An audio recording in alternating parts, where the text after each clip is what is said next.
And welcome to an hour worth of candidates on LPTV, otherwise known as Candidates Corner, a production of the Libertarian Party and the Libertarian National Committee, Joe Bishop Henchman Chair.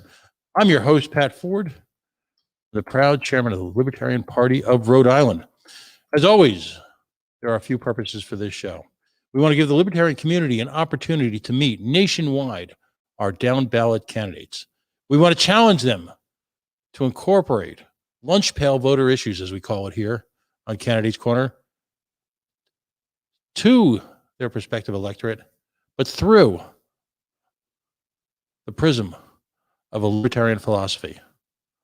And equally important, what we want to accomplish, and I believe we've done over the last, we're nearly a year now, is to create a bond, a recognition, an opportunity for different affiliates from around the nation and now around the world to meet, to understand, to challenge, to support the candidates, if you will, from what I'll call the libertarian planet. While we come from vastly different parts of a diverse nation and now increasingly a diverse world, we share a statement of principles. We share a common philosophy. We share an approach. And by working together, we understand that we've got candidates representing the Libertarian Party, the Libertarian philosophy, the big L, the small L, that literally have spent a lifetime learning to address the challenges and the issues that this nation and this world faces currently. I like to call it proof of concept, because on two levels, what we demonstrate on this show on a weekly basis is, number one, that we are ready, not to govern, that's a bad word around here, but to act as stewards for the communities that we choose to represent, whether it be what we call the hyper-local, a water board, a town board, a resources board, working together with folks from other different political backgrounds. Very often the very first libertarian an individual meet, and certainly some of the first libertarians who are elected to office to steward their communities. And equally important is understanding that the challenges that we face, while it might be in different geography, it might be in a different style of community, are very similar. So we invite down ballot candidates, we invite people who hold office, we invite people who are successful, nearly successful, and some folks who just ran great campaigns in challenging circumstances, whether it be literally the streets of Chicago, Nebraska. We've spoken with candidates from Hawaii, California, Maine, Rhode Island, all over the country, to forge that special bond, to bring affiliates together. Tonight, we've got someone who has certainly made an impact already on the libertarian planet, if you will, in the few years that she's been involved in the movement. Miami councilwoman, and I'll specifically Kendall, a district within, if you will, the greater Miami area, Martha Bueno joins us tonight. She has served in a number of capacities. She was the Hispanic Outreach Director for the Joe Jorgensen for President campaign. She's the co-founder of Libertarios, Hispanos, a forum that publishes Spanish-language dubbed campaign videos and hosts a weekly Spanish-language internet show on the Libertarian Party digital platform. She comes from an incredibly diverse background, yet an incredibly charged political family. The daughter of a Cuban political prisoner, a reaction to bigger government, social programs embraced by two major parties in the United States. Hispanic immigrants tend to arrive in the U.S. without thinking that the government owes them anything. We want to be free to live our lives without government intrusion. Something during the campaign that she pointed out that only the Libertarian Party and our standard bearer, Dr. Joe Jorgensen, represent in that election. She's a fully bilingual Miami native of Cuban descent. And as I mentioned, the daughter of a Cuban political prisoner. She lived 6 years in Venezuela. She's a fourth-generation farmer, a community councilwoman, and the vice chair of the Miami-Dade County Libertarian Party. Martha, welcome. Thank you. Candidates, thanks for joining us tonight. Thank you for having me. Well, you know, let's very often we start to show, and I think it'll be particularly poignant and full of lessons this evening by talking about a candidate's background, their upbringing. Some folks who have a very politically charged background. The other folks just found it as a calling as they got older. Their family is in their childhood was really free of politics. You represent, well, let's be blunt, kind of an extreme. You've come from a background where your families recognize the potent danger of collectivism, of socialism, of communism, in a manner that I don't know that it's possible for a child of a typical American family to really be cognizant of. This nation is filled with folks like yourselves who's either themselves directly or their families, first generation, if you will, whether it be Cuba, whether it be Romania, or any one of dozens of countries in between, China, the Soviet Union, who are products, if you will, of nations that have found themselves bound by the chains of collectivism and any one of a number of isms. So I've got to ask, how did that impact your life? Is this something that you've been surrounded with literally since birth? Is it something you talked about at the family dinner table? What examples did your parents present to you? Well, absolutely. It's something that I've been speaking about since I was a child. And how could I not? My parents left everything behind in Cuba to come to the United States to seek freedom.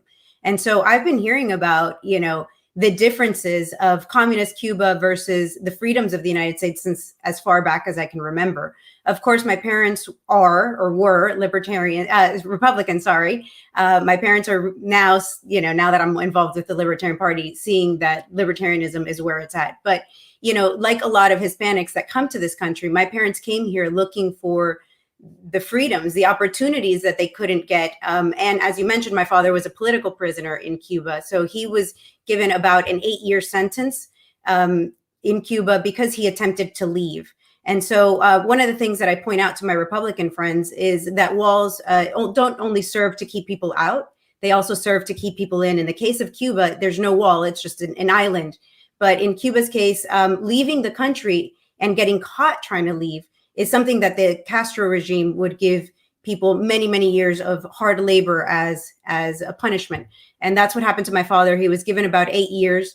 After 6 months, he was moved to a camp instead of a prison for good behavior. And so my mother, of all people, was able to break him out of jail close to a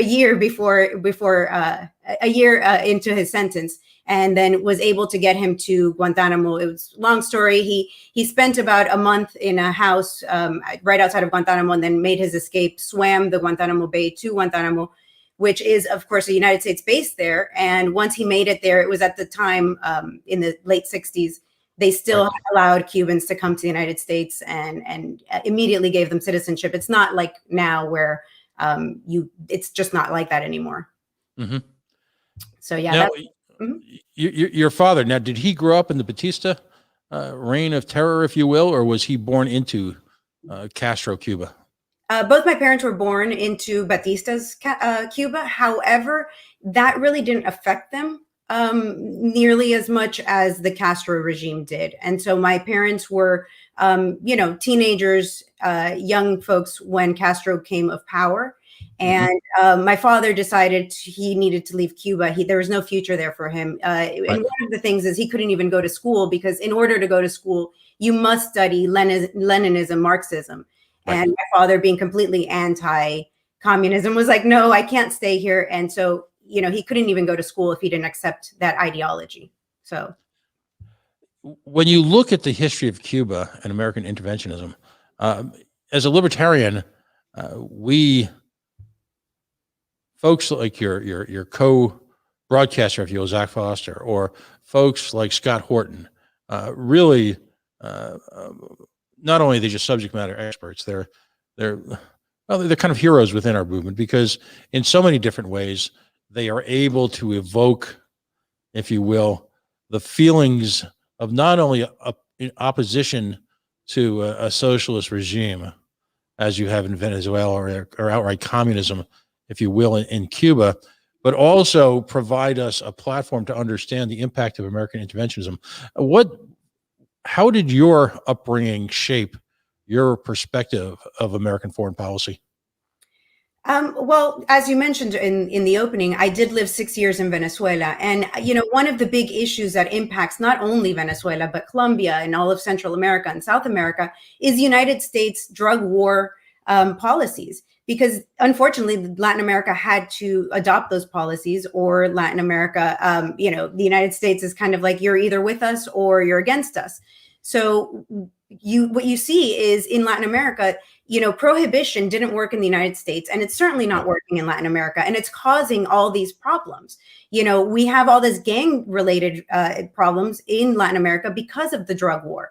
So, that's where I saw how the United States really affected other countries. We force other countries to do what we want. And even if that completely destroys them, destroys everything about, them, they would be completely different if they could just grow those drugs and sell them in a legitimate way. What we put into our bodies is none of the government's problem. They should not be able to tell us, whether it's with marijuana, whether it's with any substance. They should not be able to tell us what to do, and they shouldn't be able to impose that on Latin America, which is what they are doing. It's interesting because when you point in American history to the evils of prohibition, we often talk about, of course, the war on alcohol. And they didn't call it then, they simply called it the Volstead Act. And we saw firsthand what happened in a nation that was surrounded by prohibition. There was violence, there was mobs, there was gangsters, crime on every level, financial crime, what we would call euphemistically white collar crime now. There were murders, everything that we attribute to, prohibition. The difference being, of course, this time, as is so often with the United States of America and their foreign and policies and their various, if you will, community policies, for lack of a better term, we have offshored, if you will, the subject of so much violence, whether it be in our attempts at nation building. The violence almost exclusively takes place in the Middle East, and we're shocked when it occasionally, tragically, makes its way to the borders of the United States or Western Europe. In the case of the drug war, we're shocked when we've effectively offshored the drug production, which is geared towards and supplies a voracious American consumption of drugs, and we've effectively exported that to Central America and some of the nations in Latin America, causing incredible distress, serious public health issues, great criminality, great violence. We've destabilized government after government after government, and we're wondering why people seem to be, annoyed with us. You grew up in Florida at a time where, you take these extremes and you've effectively, what American policies have done, have dropped them into one state. I'm very well traveled, and I don't think, we often talk about states like New York and California being these huge states with, great swings in populations and industry. And I can't think of a state that's more politically, socially, economically, physically diverse than Florida, and into which we have dropped the impact of the drug wars, our relationship, as complicated as it still is, with Cuba, and then, of course, it's become one of the quote unquote perceived hotspots for COVID. What's the goal of the show is to discuss candidacies. I have to ask you, what's it like to be a community leader, a politician, someone advancing a philosophy that can be controversial in the melting pot, otherwise known as Miami and otherwise known as Florida? Well, it's interesting. That's for sure. I think that my particular area, a lot of people look and sound like me, and they just don't know that they're libertarians. So we have a lot of Cubans here. We have a lot of Venezuelans. We have a lot of Colombians, a lot of Latin Americans who come here looking for opportunity. We don't necessarily come here because we want a handout. People don't leave their country because they're giving something for free in the United States. Think about it. What would make you want to leave the United States if not because you need or you're searching for something better. Right now, Venezuela is a complete disaster. People can't live there. They can't eat. So now they've migrated to Colombia because they can't come to the United States, and Colombia is turning into another problem area. And so we have a lot of people here in Miami that make it here, and they're happy to be here, and they just come here to work. And then they look to these two parties and they're like, well, I guess I have to choose one or the other. And I think that there's a huge opportunity in the Hispanic community, not just in Miami. We see it everywhere where there's a big Latin community. There's over 30 million Hispanics that can vote in this country. And, of course, they're going to vote for the person who's promising them things. But in reality, our party gives them the best outcomes. They just want to be able to come here and have a legal option to work and to be able to raise their families and be able to escape the horrors that they left behind. So our party gives them this opportunity. We are the people who want them here. We don't just pander to them. We're not just saying, hey, whatever, we want your vote. We're actually striving to gain their trust and show them that we believe in immigration. And I know that this is a controversial topic within the party. I know that there's some factions of the party that don't necessarily want open borders or are scared of open borders. And I don't think that we have to have an open border per se. I would love to see it, but until we do get rid of the welfare state, I do see the issues that the party is having with that stance. I don't think that we're going to be able to topple government day one, even if a libertarian wins. Although you never know. Right now, with what's going on with GameStop, I am so surprised. I think that it just proves that it doesn't have to come from the top. That people, the quote little guy, can actually topple a big institution by just working together. So I am pumped after watching what's been going on with GameStop. Well, I for the record, it's funny. I don't often get into my own politics here on the show, but for the record, I agree with you completely. I think it will be a bottom-up revolution. I think, quite frankly, the artificially imposed structures that have been misrepresented to us as "quote unquote" the pillars of our society are in fact crumbling as we speak. This is a once in a lifetime, if you will, opportunity for libertarians to espouse their belief system and understand that every day is a living proof of concept. And while I used to believe personally that the welfare state had to be eliminated, I've grown to a point where, if you will, that borders to me are simply an invention by any one of a number of individuals over the last 1,000 or so years that have been artificially drawn based on pure blatant self-interest and have been imposed on a nation, on a world, on a planet, where somehow we've come to the conclusion that if you were born on one part of this rock floating through space at millions of miles per hour, you are entitled to a lifetime of freedom at some level, and economic freedom and the opportunity to pursue your dreams. If you happen to be born on the wrong part of that rock floating through Earth, well, kind of stinks to be you. And I dismiss that completely. I believe that ultimately borders are an invention to bind us to the self-interest of the few. But that's my personal belief. I have a feeling you and I agree on a lot of things. But to wit, the early concept of say a Cuban immigrant, as it's been portrayed in the media, and I grew up in the greater New York City area. We had a few communities in the area that were Cuban outposts in the Northeast, if you will. Cities like Elizabeth and West New York, and of course parts of New York City itself. And the general concept was that folks your parents' age, my age, if you will, were born, and came to the United States, almost automatically fit the Republican model, or at least the moderate Democrat model. Did you find that to be true growing up? Yeah, I mean, I just assumed that every Hispanic was Republican. I didn't know any better. And, to be honest, politics wasn't something I ever really followed. It was just there. I didn't even know what a libertarian was until I was probably in my early 20s. So, right.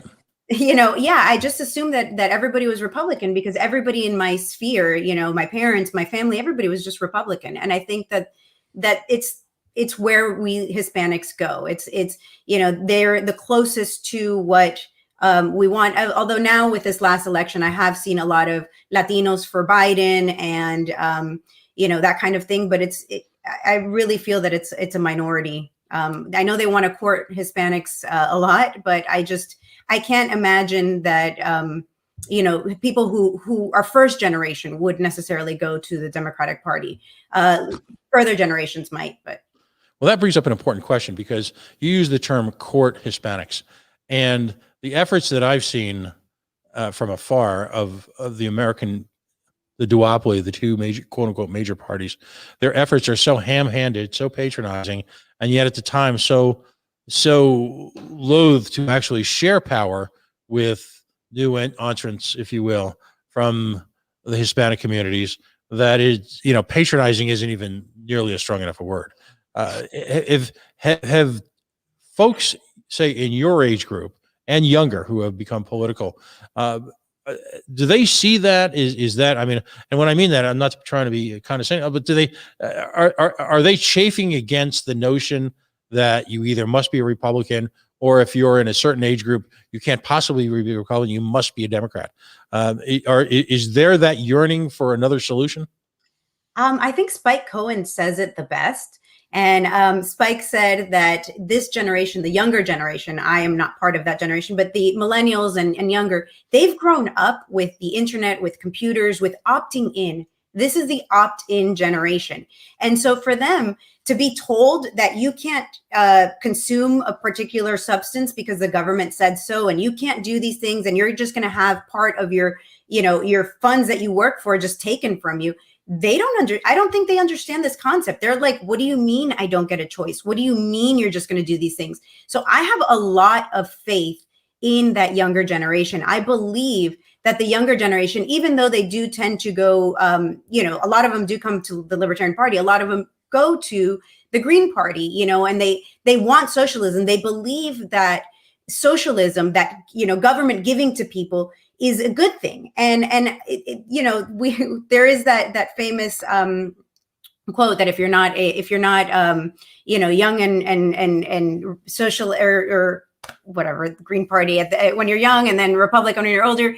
I really believe that they tend to go to the Socialist Party, to the Green Party, because they really want to help people, and they just don't know that that's not really helping people. The government stealing from one group of people to then give to another isn't helping. And so I think our messaging needs to be a little stronger to this group, where we're telling people that there is a better solution. And no, we don't have to take it from somebody to give it to somebody else. And again, I keep coming back to the GameStop thing because it's just so fresh, and it's exactly what we talk about all the time. Here's a group of young kids who got together on a social media platform and who were able to not only bring down these huge hedge funds, but they've done the biggest transfer of wealth that we've seen thus far in matter of a day or two. So I think that, I think it's proving to this younger generation that no, government isn't the solution. And as a matter of fact, the government or the app Robinhood halting these transactions, it just goes to show that the people at the top are not looking out for the little guy. They really don't care about the little guy. They're looking out for their own best interest. And you know what? Hedge funds donate a lot of money to politicians. So of course, it's one of those things where if you are a little guy and you're seeing what's going on, I hope that's bringing you into liberty and freedom, and seeing that even though people are telling you they really want to, help you and make things better, it's not really the case. They're not looking out for you. Folks your parents' age, I'm not asking you to constantly put your parents in the limelight here, but you're so close to it.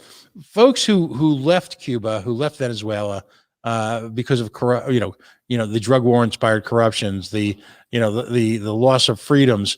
How are they reacting, if you will, to, for example, a Biden administration that's issued 4,000 executive orders in the last few days, despite campaigning against Donald Trump for his quote unquote imperial presidency? How do they react now, or is it become just sort of part of the fabric of their lives? I think it's the fabric of everybody's life. I talk to people all the time and I'm like, why do you accept it? And they're just like, well, that's politics. It is what it is.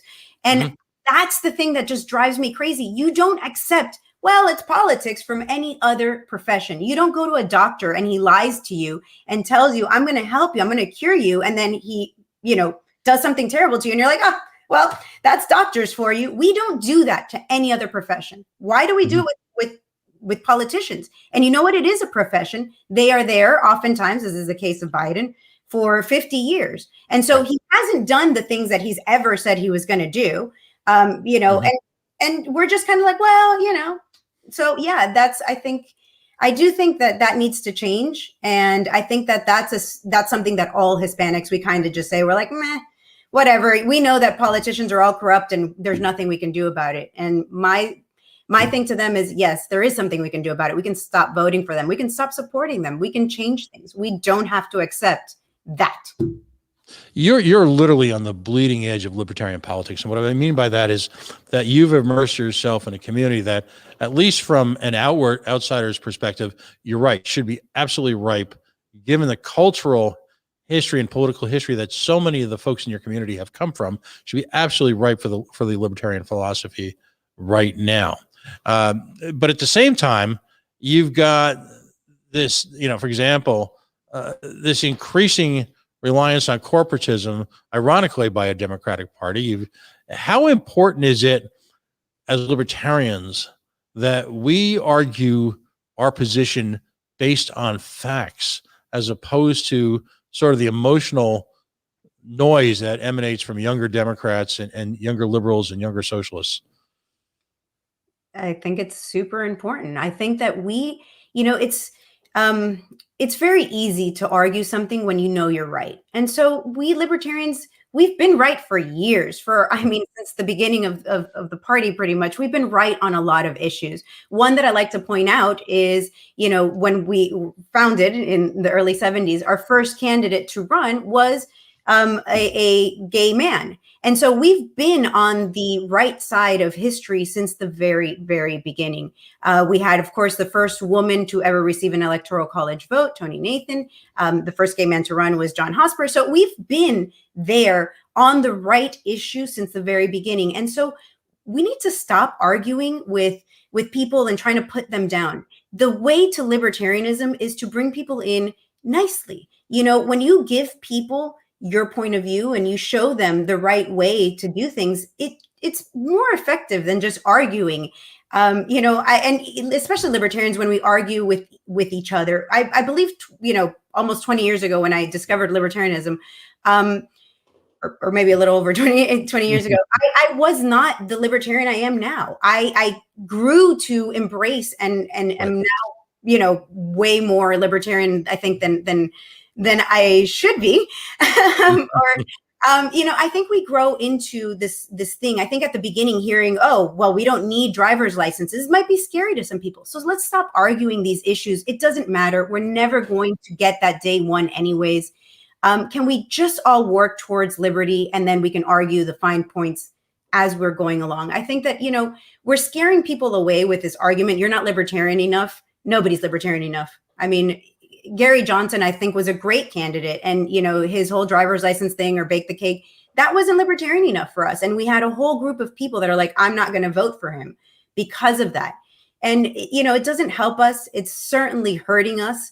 And we need to stop. We do have all the good ideas. I think we really have all the good ideas, how to fix things. I mean, Larry Sharp, with his idea of naming bridges, letting companies name bridges in New York City for funding, is fantastic. Who can argue with that? It's a great concept. It's very free market. So let's stop fighting as a party, and just, you know, come together and work within what we can do. We have so many barriers to break down. Ballot access. I mean, right now we're in a tough spot for 2024 ballot access. We need to work on that. We need to work on recruiting more candidates. We need to recruit on maybe not so much growing the national party, but definitely making sure that our affiliates have what they need, fundraising for candidates, you know, all these things that we really need to work on. And in my personal issue is the Hispanic outreach. As I've said, we've got 30 million Hispanics that can vote. And oh, that comment on the screen, thank you.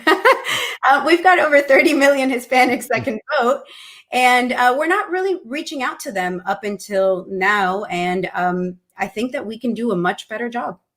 Well, and that brings up a critical point, and really one of the focuses of the show. From a Miami, a South Florida perspective, what issues are important to the Hispanic community the voting community. You've run and you've been elected and to councils. What, you've, in a sense, as we like to say on the show, you've got the pre-COVID and now COVID being an overwhelming presence, obviously, in electoral politics. But short of that, what matters to the Hispanic community, if you will? Right. So pre-COVID was probably mostly immigration. Right now, post-COVID, I think that we know that in this country, not just Hispanics, immigrants of all kinds come to this country, and by and large, they start their own companies. We see that across the board in things from Google. Elon Musk is an immigrant. I mean, we've just seen how immigration always makes this country better. And so after COVID, we have all these small mom and pops that have had issues, have had to close down. We've seen restaurants, anything that immigrants come in and build a business on have been shut down. They're not the big corporations. They're usually the small ones. And so they've really been affected. And I think that's something that the Libertarians need to go out in full force and support our local community, support these businesses that are struggling and that maybe have gone out of business. I mean, if you spend your entire lifetime building up your business and then government's like, well, you know what, we need to shut it down because this thing, we're going to do it for 15 days. And then it turned into maybe a month. And now we're almost a full year or a year into this. I think that this is the subject that especially the immigrant community cares about. If they don't own their own business, they certainly work for one, and it's affecting everyone. And I think those are the issues. In Florida, you've got Governor DeSantis, and he's gone, depending on the day, depending on the news outlet, depending on the politician, depending on the individual, depending on, I don't know, whether it's sunny or cool out. He is either one of the great governors in America, or he's literally, to paraphrase what a New Yorker said to me, he's a schmuck. You've got wildly different interpretations of the effectiveness of the state and federal government's reaction to his, if you will, approach to COVID. His approach to Donald Trump. How is Governor DeSantis thought of amongst, people from Florida who actually, live there? Well, as a libertarian, I like our position. We can talk about both sides of the aisle openly, and it's great. DeSantis, he's been better than most. I want to say, when I look at California and I look at Illinois and I look at other states, I'm like, I'm sure glad we have DeSantis. He could do better. He could do a lot better. But we've remained pretty much open. It's been our own mayors and commissioners in our local areas that have kept Miami and Broward closed, Miami-Dade and Broward counties, where the rest of the state has been open. And as we know, Miami and Broward are the big ones for tourism. So right. I really believe that they've really hurt our industries closing us down, but that wasn't DeSantis, and that wasn't DeSantis's fault. He's done the right thing and kept us open. And our numbers show it. Yes, we're a hot spot, but we're nowhere near a hot spot the size of California, and we've stayed open. So I think that he's done some good things. He's done some terrible things too. I mean, it's politics. Like I was saying before, it's politics. It's what we expect. So he's done a little bit of both, but over and all, I guess I give him a passing grade. Right now we have with the COVID vaccine, I think that's something that he really dropped the ball on. He gave every single high elected official. So in my case, we didn't get any, but commissioners and mayors and so on, they all got large doses of the COVID vaccine to give to their own people. And I think this is absolutely disgusting. There's no reason why an elected official should be given those vaccines. I think it should have gone to the people who really need it. If you look at who's really being affected by COVID, it is the elderly. And so we could have just vaccinated the entire elderly population first and foremost. But instead, he's giving it to, people who donated to his campaign and to the campaigns of others in politics, and then, deciding if teachers or this profession or that profession should get it first. When we know that in this state, if we would have just given all of those available doses to people maybe 75 and older to start, once we've got them all vaccinated, then we move down to 65 and older, we would be saving lives. Instead, we're just, raising funds for the political, establishment. And I think that what he's doing in that front is absolutely disgusting. Well, it also speaks to a rather unique aspect of Florida politics. And we've had a number of folks on who've run for office in Florida. And that is the prominence, if you will, of the county structure. Where's and this is obviously Miami-Dade and issues surrounding that impact you as a council person in Kendall. What talk about the role of the county, if you will, in Florida governance? Well, our county is a very large. We're actually, I think we're about the 10th largest county in the country. Our budget is over $8 billion. So our commission race is well over $1 million seat. And of course, why wouldn't it be if you get to control billions of dollars? Of course, it makes sense to spend $1 million to be able to control a few billions. So our commission, our local governance, unfortunately, it's pretty corrupt. I go to a lot of our commission meetings just as an audience member and to speak up, and I found so many issues of corruption. If you come to Miami and you're expecting to use our public transit, please don't. It's a disaster. We don't have any trains. We have some of the worst infrastructure here in Miami-Dade. We talk about sea levels rising, and yet we're not doing anything about it. I mean, we've spent money on some pumps, and those have failed. We have king tides that affect Miami Beach. Are those pumps that they put in? They spent I don't even know how much money, a lot, and they didn't work. So we're just going. We're doing the things, we say the things. In Miami-Dade, we've had over 10 years of a half a penny sales tax addition just to go to transit. And when you look at what they've spent it on silly things, nothing to even do with transit. We don't have a transit system. So, I mean, our local politics is pretty bad. And I don't want to say what, but I am going to be sticking my feet into that, dipping my toes into that pond here soon. I do want to run for higher office. I do believe that we can do better. Not Governor Joe. Sorry. Joe's an alumni of this show. We had a great show with Joe on. He did a wonderful job running for office, and I'm hoping we're going to get Joe back on very soon. Joe's here in Florida. He's a great guy.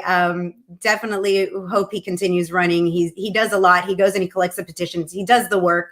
Right. But yeah, I do not want to be Governor Joe. Thanks. I'm not there yet. I would like to run for something a lot more local, a lot more doable. Well, and this really, what I've tried to do here is sort of weave a web, because it all comes down to this one focal point and this one element of the conversation, which can be extrapolated, exported, whatever the term is, to Hispanic communities around the country, whether it be New Jersey, New York City, whether it be Los Angeles, whether it be Mexico, Arizona. Having been immersed in it for a lifetime, what are your suggestions on how the Libertarian Party can take our message of self-ownership, of independence, that rugged independent spirit? How do we take that message of entrepreneurial, free market love to the Hispanic community? Because in a very real sense, the Hispanic community already embodies that, but just doesn't know about us yet. What are your, imagine you've got over the next few days, folks will be tuning into the show if they're not listening already tonight, and they've got within their affiliate reach, strong, vibrant Hispanic communities. If you're in Rhode Island, for example, Rhode Island is now described, where I live, as a majority state, where in fact the Hispanic community is already the most dynamic part of the electorate. Unfortunately, they've largely wed themselves to a Democratic Party that, quite frankly, I think uses them. What's your message? Absolutely. The Democratic and Republican parties both use them. They tell you what you want to hear. And then, Jo Jorgensen in her 1996 run had the greatest speech, which was the 1-900 phone sex line. And she compared that to the Republican Party. And she said, that, they tease you and they tell you to come over and you're never going to get it. And that's exactly true. I absolutely adore her. And I think that I wish she would have done better in this run. But anyways, the Libertarian Party, our message is on point for not only Hispanics, but all immigrants. I think that we tell them, hey, we don't want to give you anything for free, but we definitely want to give you that opportunity. And opportunity is what we're lacking in every other country. This country, I know that for people who have only lived in this country, it's hard to fathom. You know, we sit around and we've got our $1,000 iPhones and we can go to Starbucks and order anything we want. And it's hard to fathom. And we look around and we're like, everybody's miserable and it's so hard here. And you know what? We live in the greatest country. One thing that I'm very appreciative was my 6 years in Venezuela when I was a child growing up and a teenager. You know, and it taught me to appreciate so much and so many freedoms that we have in this country. So we are already on point discussing those things at the Libertarian Party. The thing that we're really lacking is getting it out to the masses. And one of the things that surprised me about Joe's campaign, as you mentioned, I did some Hispanic outreach for her, was that the Hispanic media doesn't care to hear from us. They don't even put up anything. Univision flat out said that they were not going to cover Jorgensen, and therefore most Hispanics never even heard of her. Right. So I think that we need to get on these shows. I've made myself available as much as I don't particularly like putting myself out there. I've made myself available. Anybody who wants me to come on any show, I speak fluently in Spanish. You know, I'm happy to discuss libertarianism. We have a whole bunch of great people. There's people in our party who are doing what I've heard being described as the Underground Railroad for Venezuela. And you mentioned him earlier, Zach Foster, my co-host on Libertario Hispano, along with Kyle Varner and many others. I can't tell you what these men mean to me, because they are heroes and nobody hears from them. Nobody hears what they're doing. We had on our show, Franklin Camargo, who's a young Venezuelan. I believe now he's about 22 or 23, but he was a med student in Venezuela. And he opposed the Venezuelan government. And they not only kicked him out of school, but they threatened him. They said that he was threatening teachers and was going to do some sort of terrorist act. And his life was threatened. And Kyle Varner got him out of Venezuela, him and a few others. And so what we're, you know, people in our party are doing amazing things and nobody's hearing about it. The news media does not want to cover this. They don't care. And so I think that that's the biggest thing. If we can get, you know, news, and especially news in Spanish, to be covering our issues, to be covering things that libertarians care for, I think that that would be a huge push. You know, we need to get the voice out there. And that's what Zach and I have committed to doing with Libertarios Hispanos. We come on a weekly show right here on LPTV. Mm-hmm. And we do this every week, Wednesday nights, 9 p.m. And we discuss issues. Just this past Wednesday, we talked about the GameStop issue, you know, the squeeze of that market. And it was that day that it had broken the story. So we're trying to be on the cutting edge. We're trying to come up with issues that matter to Hispanics. And we're trying to grow that audience. Unfortunately, since nobody else will have us on, we have to grow our own audience. We have to grow our own game. Social media as well. We have, we're on Twitter mostly and Facebook as Libertario Hispano. So please come join us, help us. Even if you don't understand Spanish, if you see something come up, please share it. We absolutely could use the growth in the audience. And I did a show with Spike Cohen and Gloria Alvarez. Gloria Alvarez is a huge advocate and a libertarian in Latin America. She's been on John Stossel's show, and she's really popular and famous, and she's written a whole bunch of books, and she's a great libertarian. And she's in Miami in March. We're going to do an event here in Miami. Location still to be determined, but March 4th, we are going to have Gloria Alvarez at a book signing with Antonella Marti, and we're hoping to get other people to join. So, you know, just growing the audience. I think that's the only real thing we can do, is just make sure people hear about our ideas. And as far as the, you know, English version of that, I think we desperately need to grow our audience. I see Spike Cohen doing a lot of good work, and Larry Sharp with his show. So there's a lot of libertarians out there pushing content. You know, Dave Smith, Tom Woods. Tom Woods had me on his show for Let Her Speak, and I really appreciated him for doing that. I think that, you know, if nothing else, if the mainstream media won't cover us, then we need to do it ourselves. And thank you again for having me on this show. I think that these are the type of things that we need to be doing. Yeah, one of our viewers, Connor Cudmore, I'm not sure which affiliate Connor is with, but he asked the question, you know, what do we do when the media won't let us in? And that's a subject I think, you know, you and I haven't really met. We met briefly in Miami, but haven't really had a chance to talk in person. I think I have a feeling that's an issue both you and I feel passionately about. So I'm going to give a couple lines. We got a couple minutes left, but I'm going to say a couple things, and then I'd love to have you fill in, because I think it's an amazing question with it's so important to our movement right now. Right now, it's clear, and I had the honor and the privilege of being the media guy, if you will, for New England for the Joe Jorgensen campaign, and it was a lot of work, but we managed to get Joe and Spike into some major players. We, for example, Joe got interviewed on a superstation, WBZ 1030, a 50,000 watt channel that covers 22 states.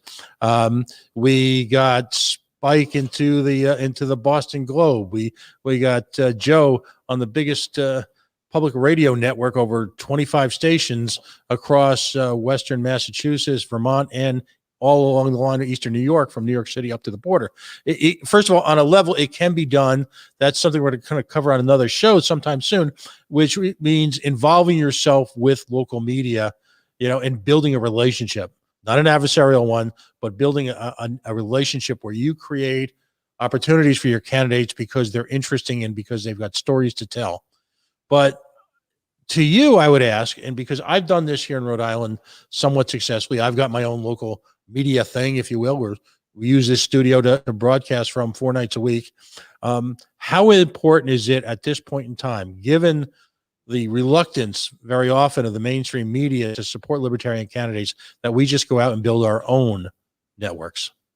That would be amazing. I mean, imagine a network where you could talk about anything and there would be no censorship. I mean, I think that we need it. I think that there's a lot of people that want alternative media. They, you when you mention Fox News or MSNBC, everybody knows that it's going to be biased. Imagine a station that doesn't have that bias, that we can actually talk about things. I know you spoke to Scott Horton this week. I mean, what an amazing person to have on that show, or Spike Cohen, and these people that are bringing real issues.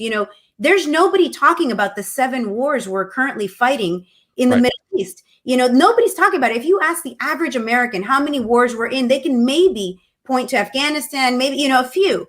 They don't know where we are. They don't know these things. And I think people like Scott that are bringing attention to what happened in Afghanistan, and why we're spending that money, this crazy amounts of money over there, when we certainly need it more here at home, or at least stop taking it from people, and I think that these are things that people want to hear about. So why wouldn't we have our own show? I would love to see a libertarian TV or news or some sort of thing. I know that it takes money, but it would be great. Well, and there's a young man, Andrew Cooperrider, in the great state of Kentucky, a Kentucky Libertarian, who owns an organization called Brood. And rather than submit to the boot of the state, if you will, and I'm going to oversimplify in the interest of time here, Andrew has a facility called Brood, and talk about covering 2 of the most basic food groups, coffee and beer. Both are brewed. Fantastic place. I haven't had the chance to go yet, but I love the pictures and I love the idea. I'm oversimplifying here. He got his place shut down like everybody else.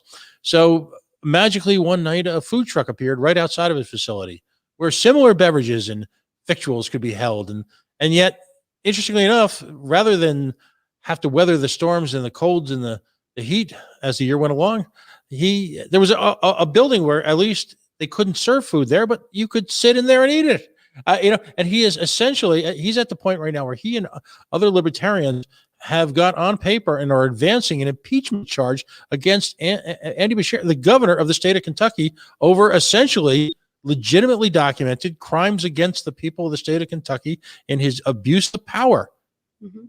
That's happening right now in the United States of America. And if we don't amplify it, and I'm speaking to everyone who's listening now or is listening in the future, if we don't give love to whether it be the guy doing the podcast in his basement starting out, that's how I started out pretty much, all right, on up to some of the power players that you talked about. If we don't support them and we don't give them love and we don't support their mission, if we don't support your mission, and Zach, I've had Zach on local media up here, an astonishing human being, overcoming all sorts of adversity to deal with the humanitarian crisis that's happening in Venezuela. There was a great meme out there that said, what could you have done if you grew up in the time of if you will, the great of the race riots and the racial revolutions that took place in the 60s. Well, guess what? We're growing up in them right now, and we're living them right now in the year 2020. So it's not a question of what you could have done. What will you do today? What will you do tomorrow? Will you get up and, employing the magic of the internet, just start talking about issues and reaching out to a few friends and asking them to listen or to join them? It's that simple, isn't it, Martha?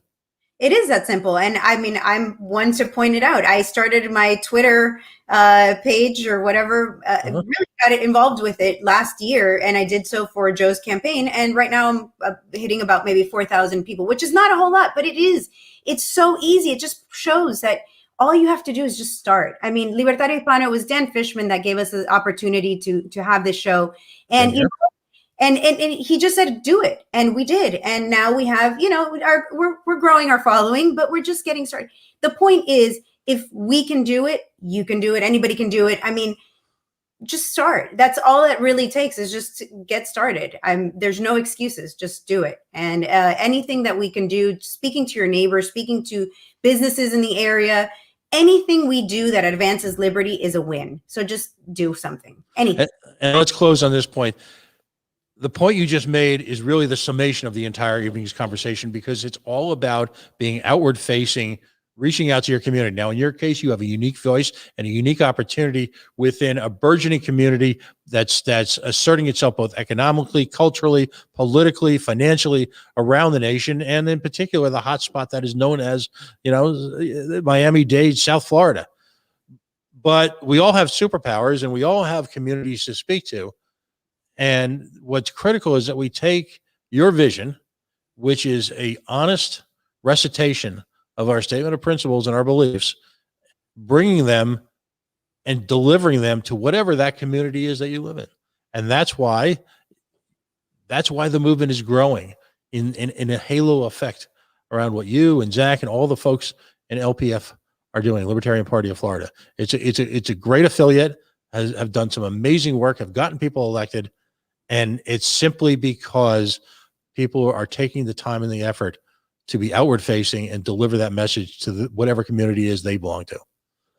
Listen, congratulations on your efforts. We got a couple minutes here. We've gone way over, but it's, this was too important. It was too important to not have you. We had to have you on. We like to engage in what we call shameless self-promotion. I know you don't like to do that, but tell folks once again, about where they can watch your show, how they can help folks in whether it be Miami-Dade, whether it be South Florida. You've got great candidates all over the state of Florida. We've interviewed a bunch of them. How can folks grow the movement and bring it out to the Hispanic nation? Right. So for myself personally, as I mentioned, I'm on Twitter, Martha Bueno 18. And we're on there as well as Libertario Hispano, so at Libertarios East 1. And then we have our show. Again, if you like what we're doing, please share, please put it in any forum that you can, where people who of Hispanic descent or people who speak Spanish can see it. And then furthermore, for Libertarian Party of Florida, obviously you can donate to the party itself. We do have a lot of good missions. First Step started here in Florida, which is that program where we look to fill the lower level seats of government. That's how I got started, how I got my position. I found the seat that was open, that was close to me. So, and then please come join us in this mission. If you are Hispanic, if you speak Spanish, if you do anything that you think could help build websites or blog or just anything, video, come join us, help us. We desperately need it. It's right now it's just Zach and myself doing everything pretty much for the show, but we do have a lot of people reaching out to us. We're trying to build parties in Puerto Rico and other in Latin America. We've done things with South America. So anywhere that you are deserves freedom. So just come join us, join the Libertarian Party as well, and support however you can. So just support us and share. Thank you so much. Folks, I want to thank you for joining us tonight. You've been listening to Martha Bueno. Of course, she is a life force throughout the Libertarian movement in South Florida. Now, with the opportunity that LPTV affords us, we're able to take that voice and have it echo through communities around this country. Really, it's appointment listening. I urge you to give it some time, and quite certainly, if you are in a Libertarian affiliate and you can amplify it or And I think an outstanding effort would be, regardless of what part of the country you are in, publicize her efforts among the Hispanic community in your town, whether you be in Wisconsin, whether you be in California, Rhode Island, Florida, wherever. The beauty of LPTV as a platform is that, quite frankly, the party is shouldering, if you will, whatever production costs we have. It's volunteer run. It's volunteer displayed. As always, a big shout out to John Gabso here, who's with me doing the big board. Ultimately, it's an amazing opportunity for no cost, just some of your time as a Libertarian affiliate, to project message into your community.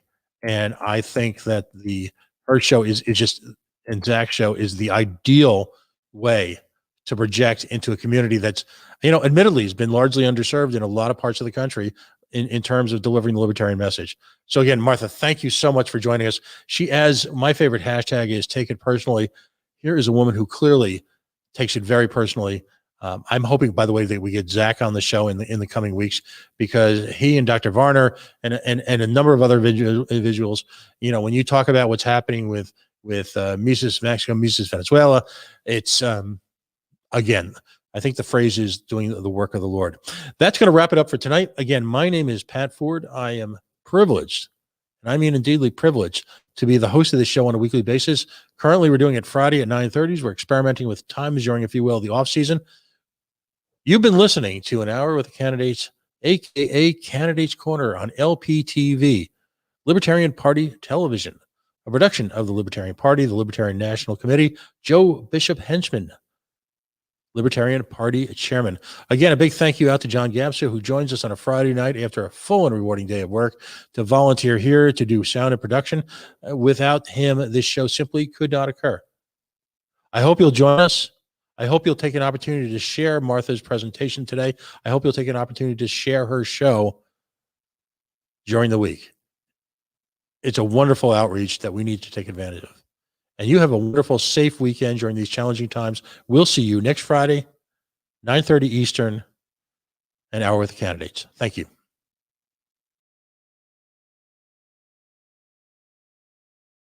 On LPTV, on Libertarios, Hispanos. Y por supuesto la economía, digamos, en la Argentina va muy mal, y va muy mal porque tenemos mucho Estado, porque tenemos al Estado interviniendo constantemente. Entonces ese crimen se llama, y tiene su nombre en el Código Penal de Cuba, y ese crimen se llama incitar el abandono ilegal del territorio nacional.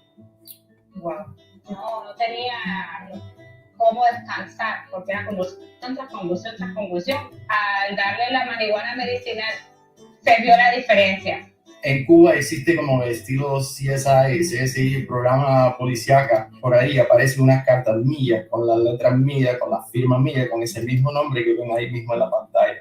Controles de precios, el control de divisas. Yo me vi obligado a dejar el país, que además siempre estuve en contacto en ese momento con Zach Foster. También estuve en contacto con Kyle Warner, quien es un gran aliado libertario por los derechos y me ayudó a salir de Venezuela. Y ahora tenemos el último de la lista. Hemos